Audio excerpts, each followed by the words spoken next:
Et si la science était notre seule et unique rédemption? C'est une idée assez folle, mais c'est la vision qu'a défendue Ernest Renan, un historien et philosophe du 19e siècle. En plein dans les bouleversements de son époque, il a vu dans la technologie une véritable promesse d'un avenir meilleur pour toute l'humanité. Allez, on va plonger dans son raisonnement pour comprendre d'où venait cette conviction. Pour vraiment saisir pourquoi Renan avait une telle foi dans le progrès, il faut d'abord comprendre l'horreur qu'il voulait voir disparaître. Et pour ça, il commence avec une image très puissante, vraiment brutale, qui nous décrit le travail dans l'Antiquité. Bon, ce premier exemple nous emmène à l'ancienne Ninive, une civilisation qui a presque 3000 ans. Il faut savoir que Renan était fasciné par les découvertes archéologiques de son siècle et il va se servir de ces images du passé pour nous montrer une réalité pour le moins brutale. Imaginez un peu la scène.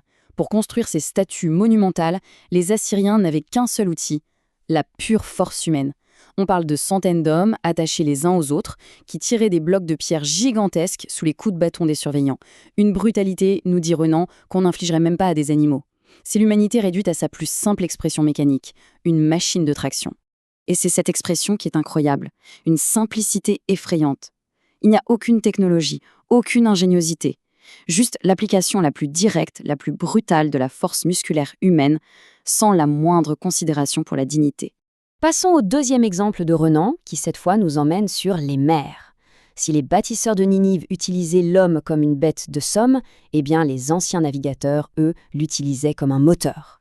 Ici, Renan nous montre un contraste qui est juste saisissant. De l'extérieur, on voit un beau navire grec, une merveille de construction, mais il nous invite à regarder à l'intérieur, dans les cales, là où se cache un véritable enfer, la source d'énergie du bateau.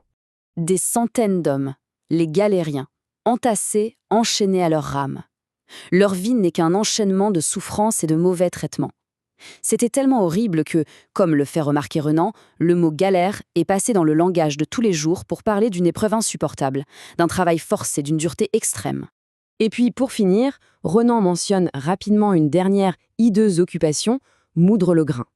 Avant qu'on invente les moulins à eau ou à vent, cette tâche, elle revenait à des hommes, souvent des esclaves ou des condamnés, qui passaient littéralement leur vie à tourner une énorme pierre.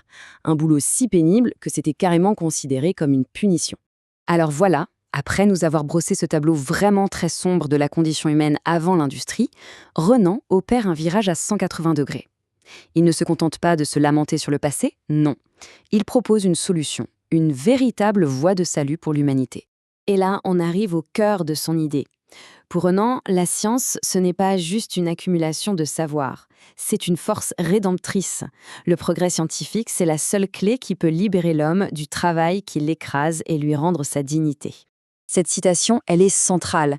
Renan ne parle pas d'une simple amélioration, il parle de rédemption. Le mot est hyper fort, il a une connotation presque religieuse, il évoque le salut. Pour lui, la vapeur, les machines, la chimie, ce sont eux les vrais sauveurs de l'humanité au travail. Ce qui est vraiment fascinant dans le discours de Renan, ce n'est pas seulement son optimisme, c'est sa certitude. Elle est absolue. Il ne fait pas des suppositions, il annonce des choses qui vont arriver. La façon dont il en parle est très révélatrice. Quand Renan emploie le futur, ce n'est pas un vague espoir. Quand il dit que le travail ira en diminuant ou que l'humanité deviendra plus libre, il énonce une certitude. Pour lui, c'est la conséquence logique, inévitable, du développement de la science. Alors, voilà en quelques étapes la prophétie de Renan. Moins de travail physique, donc moins de souffrance, et par conséquent plus de temps et d'énergie pour ce qui nous rend vraiment humains, la pensée, la morale, la culture. Bref, une libération du corps pour une élévation de l'esprit.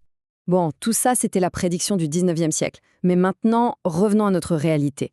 Presque 2 siècles plus tard, est-ce que cette vision super optimiste de Renan s'est réalisée? Est-ce que l'histoire lui a donné raison? Eh bien, la réponse est compliquée. C'est très nuancé. D'un côté, oui, c'est incontestable. Plus personne aujourd'hui ne tire des blocs de pierre comme à Ninive, plus personne ne rame dans des galères. La technologie nous a libérés d'un nombre incalculable de tâches dégradantes, elle nous a offert du temps libre. Mais, de l'autre côté, ce progrès a aussi créé de nouveaux problèmes. L'automatisation a pu générer du chômage, le travail peut devenir aliénant, et la technologie est souvent une nouvelle source de stress. On est assez loin de la vie heureuse et morale que Renan imaginait. Au final, on se retrouve face à cette question fondamentale.